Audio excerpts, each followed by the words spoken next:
जरा सोचो, तुम्हारे मोहल्ले में कूड़ा उठाने वाला एक आम सा दिखने वाला आदमी असल में गैंगस्टर्स का भी बाप निकले। चलिए सुनते हैं हमारी आज की कहानी। कहानी की शुरुआत होती है क्लीन नाम के एक आदमी से जो सड़कों से कूड़ा उठाने का काम करता था। वो एक ऐसे शहर में रहता था जहाँ कई गुंडे मवाली खुलेआम गुंडागर्दी करते। अपनी रोजमर्रा की जिंदगी में क्लीन अक्सर कूड़े के ढेर से कुछ टूटा फूटा सामान निकाल लिया करता, जिसकी थोड़ी मरम्मत करके वो अपने दोस्त की दुकान पर बेच देता। इसी तरह वो अपने गुजारे के लिए थोड़े पैसे कमा लेता था। क्लीन का अपनी पत्नी से तलाक हो गया था और उसके बाद वो एक वर्कशॉप में रहने लगा। उसकी एक बेटी भी थी जो काफी समय पहले एक बीमारी के कारण मर गई थी। वो अपनी बेटी को काफी याद करता था और उसकी यादें किसी हद तक क्लीन को हर पल परेशान करती रहती थी। इसी वजह से वो अपने पड़ोस में रहने वाली डायंडा नाम की लड़की का खास ध्यान रखने लगा। डायंडा एक अनाथ लड़की है जो अब अपनी दादी के साथ रहती थी। क्लीन को उसमें अपनी बेटी की झलक दिखाई देती थी और उसका ख्याल रख के वो अपनी बेटी की मौत का पश्चाताप कर लिया करता। दूसरी ओर हम माइकल नाम के एक आदमी को देखते हैं जो जेल के दरवाजे के बाहर खड़ा अपने बेटे मिकी का इंतजार कर रहा था। असल में उसका बेटा जेल से रिहा होने वाला है, लेकिन तभी मिकी के दोस्त उसे लेने वहां पहुंचे और मिकी ने अपने पिता की बजाय अपने दोस्तों के साथ जाना ठीक समझा। मिकी के इस बर्ताव से माइकल को काफी गुस्सा आया, लेकिन उसने फिर भी इसे नजरअंदाज कर दिया। फिर शाम को जब क्लीन उस इलाके से कुछ कूड़ा उठा रहा था तो उसने माइकल और उसके आदमियों को माइकल के रेस्टोरेंट के बाहर कुछ गलत काम करते देखा। और तो और उस वक्त माइकल और उसके आदमियों के पास कई खतरनाक हथियार भी थे, लेकिन माइकल कोई मुसीबत मोल नहीं लेना चाहता था, इसलिए वो चुपचाप अपना काम करता रहा। असल में वो एक रेस्टोरेंट चलाने के साथ साथ गैर कानूनी धंधा भी करता था। वो चाइना से आए ड्रग्स को अपने इलाके में खुलेआम बेचकर पैसे कमाया करता। ये ड्रग्स मछलियों में छिपाकर लाए जाते थे और फिर माइकल ड्रग्स निकाल कर मछलियां बाजार में बेच दिया करता। उस रात माइकल थोड़े गुस्से में था क्योंकि चाइना से जो माल आया था वो उनकी शर्तों के मुताबिक नहीं था और इससे माइकल का घाटा पक्का होने वाला है। खैर अगली सुबह क्लीन ने अपना खोया हुआ प्यार वापस पाओ। पति पत्नी विवाद, रिश्ता, ब्रेकअप, तलाक, खोया प्यार वापस, समस्या समाधान, love marriage specialist, intercaste marriage. अपनी सभी प्रेम संबंधी समस्याओं के लिए जल्दी और वास्तविक परिणाम प्राप्त करें। हमारे परीक्षित उपाय को आजमाएं। 100% परिणाम की गारंटी।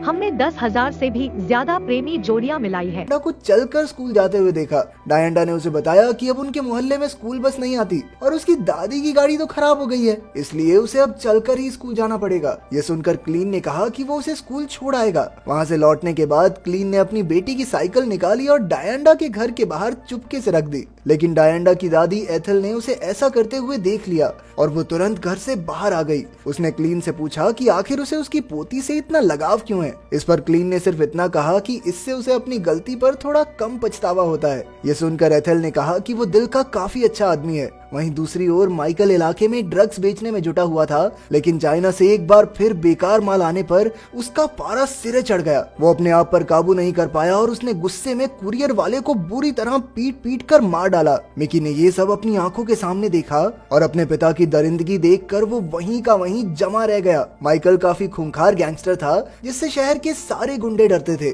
और तो और उसका शहर में काफी दबदबा था, जिसकी वजह से वो दिन दहाड़े भी किसी का खून करने से नहीं कतराया। फिर उस रात जब क्लीन माइकल के रेस्टोरेंट का कूड़ा उठाने आया तो हर जगह बदबू और खून के निशान देखकर उससे रहा नहीं गया। उसने ढूंढने की कोशिश की कि आखिर ये बदबू आ कहां से रही है, लेकिन तभी पीछे से माइकल आ गया। उसने क्लीन को कुछ पैसे देकर खून के निशान साफ करने को कहा, लेकिन क्लीन ऐसे किसी पचड़े में नहीं पड़ना चाहता था, इसलिए उसने साफ इनकार कर दिया और अपना काम करने लगा। फिर कुछ दिन बाद जब क्लीन काम पर जा रहा था तो उसकी गाड़ी सड़क के बीचों बीच खराब हो गई। कुछ ही पलों में उसे एक आदमी दिखाई दिया जिसके पीछे कई गुंडे पड़े थे। उन गुंडों ने उसे घेर लिया और एक सुनसान जगह पर ले गए। इसके बाद उन्होंने मिलकर उसे बुरी तरह पीटना शुरू कर दिया। ये देखकर क्लीन ने तुरंत उस आदमी की मदद करने की कोशिश की, लेकिन पीछे से एक गुंडे ने उसके सर पर जोरदार वार कर दिया और वो वहीं बेहोश हो गया। कुछ समय बाद जब क्लीन की आंख खुली तो वो एक हॉस्पिटल में था। बाद में उसे डॉक्टर ने बताया कि बेटा किस्मत थी तेरी, बच गया तू, वरना जितनी गहरी चोट तेरे सर में लगी है ना, मौके पर ही हो जाती टाए टाए फिस।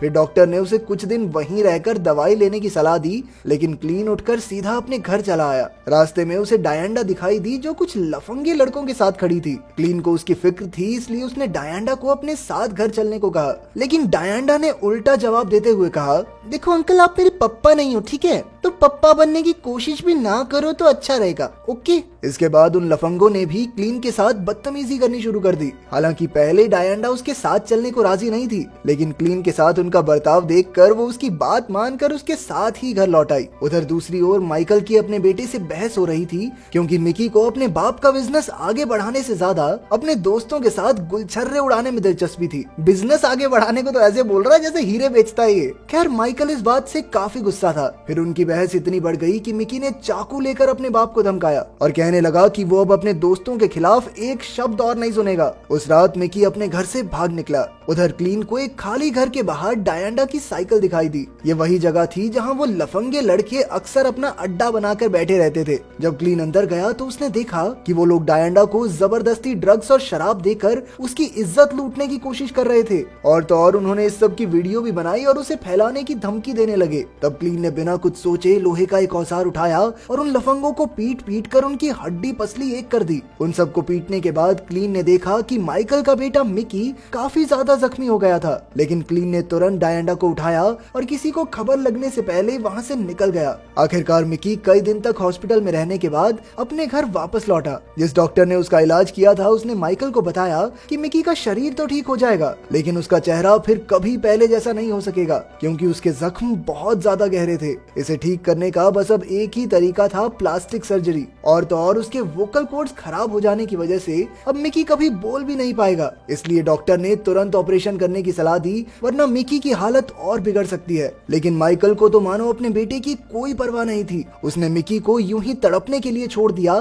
ताकि उसे अपने पिता की बात ना मानने की सजा मिल सके। फिर कुछ दिन बाद फ्रैंक नाम के एक पुलिस वाले ने आकर माइकल को उस दिन की वीडियो फुटेज दिखाई। उसमें साफ साफ दिखाई दे रहा था कि क्लीन ने ही सबको पीटा था। माइकल जानता था कि क्लीन डायंडा और उसकी दादी के काफी करीब है, इसलिए उसने फ्रैंक को उन दोनों को मार डालने के ऑर्डर्स दिए, लेकिन क्लीन को जिंदा पकड़कर उसके सामने लाने को कहा। इससे साफ जाहिर था कि उस इलाके की पुलिस भी माइकल के इशारों पर नाचती थी। वहीं क्लीन जानता था कि माइकल अपने बेटे के साथ हुए हादसे का बदला तो जरूर लेगा, इसलिए वो डायंडा और उसकी दादी को लेकर तुरंत शहर से दूर निकल गया। लेकिन रास्ते में एक जगह पुलिस ने उसे रुकने को कहा। फिर क्लीन ने खुद को पुलिस के हवाले करने का सोचा ताकि डायंडा और उसकी दादी की जान बच जाए, लेकिन फिर उसे एहसास हुआ कि पुलिस भी माइकल से मिली हुई है, इसलिए उसने एकदम रेस दबाई और वहां से भाग निकला। पुलिस से भागने के बाद क्लीन एक रेस्टोरेंट में आकर रुका। जब डायंडा और उसकी दादी टॉयलेट गए तो क्लीन ने वहां खड़ी एक गाड़ी का ताला तोड़ा और उसमें भागकर पुलिस से बचने का प्लान बनाया। लेकिन उसी वक्त माइकल के आदमियों ने क्लीन की गाड़ी वहां देख ली और वो रेस्टोरेंट में घुस आए।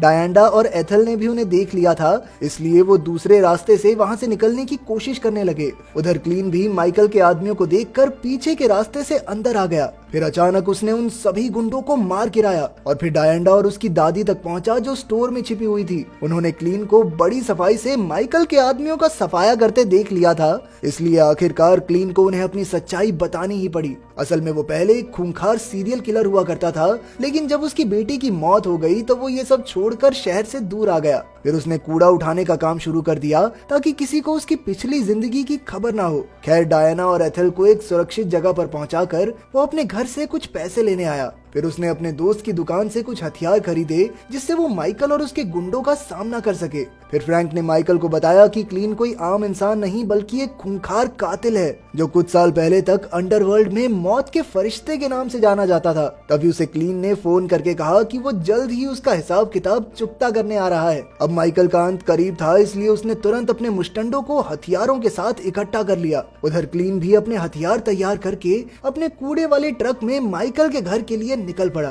फिर उसने बिना किसी चेतावनी के सीधा जाकर माइकल के घर में ट्रक घुसा दिया। इससे बिजली चली गई और चारों ओर अंधेरा हो गया, लेकिन अंधेरे में भी क्लीन ने बड़ी सफाई से माइकल के सभी मुश्तंडों को एक एक करके ऊपर पहुंचा दिया। फिर जब वो माइकल को ढूंढ रहा था तो अचानक माइकल ने उसे अलमारी से वार करके चौंका दिया। उन दोनों में भयंकर लड़ाई छिड़ गई, लेकिन क्लीन ने कुछ ही पलों में उसे चित कर दिया। जैसे ही वो माइकल को मारने वाला था तभी मिकी बाहर आ गया और उसने क्लीन पर बंदूक तान दी। उसे देखकर माइकल तो खुश हो गया क्योंकि उसे लगा कि मिकी क्लीन को मार डालेगा, लेकिन मिकी ने तो अपने बाप को ही गोली से उड़ा दिया। इसके बाद उसने क्लीन पर भी बंदूक चलाई, लेकिन उसकी बंदूक में गोलियां खत्म हो गई थी और इसी तरह क्लीन वहां से बचकर भाग निकला। आखिरकार हम डायंडा को देखते हैं जो सड़कों पर साइकिल चला रही थी। अब उनका मोहल्ला क्लीन की वजह से गैंगस्टर्स और लफंगों से मुक्त हो गया था। तभी डायंडा एक पल के लिए रुकी और मुस्कुराने लगी क्योंकि सामने से क्लीन अपने कूड़े के ट्रक में आ रहा था। अगर वीडियो पसंद आई तो लाइक कर देना, चैनल को सब्सक्राइब कर देना। मिलते हैं अगली वीडियो में।